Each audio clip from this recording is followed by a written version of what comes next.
ভারতের বারাণসীর নিবাসী ৭৮ বছর বয়সী কুসুমাবতী ৬৩ বছর ধরে প্রতিনিয়তভাবে ৫-৬ বার ২ মুঠ করে বালু খেয়ে আসছেন। বালি খাওয়ার কারণে শরীর অসুস্থ হওয়ার কথা থাকলেও বরং সুস্থ সবল এবং সেই সঙ্গে নিরোগ আছেন তিনি। কুসুমাবতীর দাবি, সমবয়সী অন্য যে কোনো বৃদ্ধ বা বৃদ্ধার তুলনায় তিনি অনেক বেশি শক্তপোক্ত। শরীরে এখনও থাবা বসাতে পারেনি জরা কিংবা অন্য কোনো বার্ধক্যজনিত রোগ।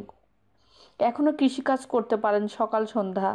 প্রতিদিন নিয়মিত বালি খাওয়ার অভ্যাসই তার বার্ধক্যরূপী তারুণ্যের মূল।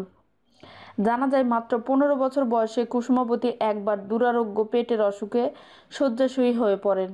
তার কোনো এক আত্মীয় পরামর্শ দেন, বালি খেলেই তার এই রোগ মুক্তি ঘটবে। পরামর্শ অনুযায়ী বালি খেতে শুরু করেন কুসুমাবতী। বালি খেতে শুরু করার কয়েকদিনের মধ্যেই সেরে যায় পেটের রোগ। তারপর ৬৩ বছর ধরে বালি খেয়ে যাচ্ছেন কুসুমাবতী। তার ধারণা, বালির মধ্যে এমন কোনো গুণ রয়েছে যা তাকে সুস্থ থাকতে সাহায্য করে। নিয়মিত বালি খাওয়ার ফলে এই বয়সেও একেবারে সুস্থ রয়েছে তার দেহ। কিন্তু বালি খেতে ঘেন্না করে কিনা এমন প্রশ্নের জবাবে কুসুমাবতী জানান, তা কেন হবে, বরং বালি খেতে বেশ ভালোই লাগে।